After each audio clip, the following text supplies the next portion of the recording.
As India gets ready to vote on Friday in the first phase of general elections, the self-sworn affidavits submitted by 1618 of the 1625 candidates give an interesting insight into the social and educational background of our political representatives.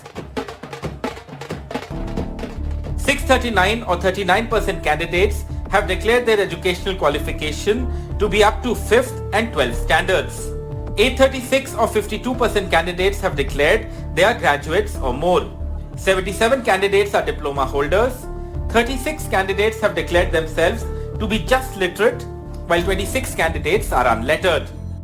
धनबल का प्रयोग तो political parties पूरा कर रही हैं। इसमें अभी ये डिटेल्स मालूम नहीं है हमें कि इसमें पॉलिटिकल पार्टीज की तरफ से जो वोटर्स को लुभाने के लिए दारू पैसा वगैरह बहाया जाता है वो कितनी तादाद है। मतदाता बनना और मतदान करना आपका अधिकार है। To address the issue of youth apathy, the Election Commission has launched a Turning 18 campaign to encourage young and first-time voters to participate more in the electoral process this time.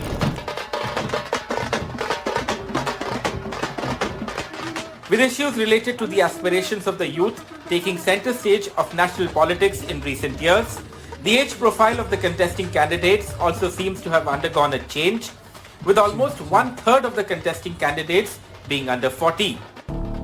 505 or 31% candidates have declared their age to be between 25 and 40.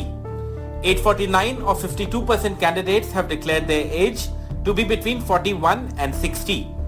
There are 260 or 16% candidates who are between 61 and 80 years.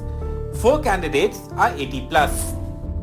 Election commission तो अपना काम मुस्तैदी से कर रहा है और जैसे हम देख रहे हैं कि अभी जो सीजर्स है वो कितने गुना बढ़ गए हैं क्योंकि इलेक्शन कमीशन ने अपना सिस्टम इम्प्रूव किया है. While a record number of women voters are expected to vote in these Lok Sabha elections and the issues related with the welfare and empowerment of women have dominated the political discourse so far, only 135 out of 1618 contesting candidates in the first phase are women. This clearly shows that the representation of women candidates in the first phase is just 8%.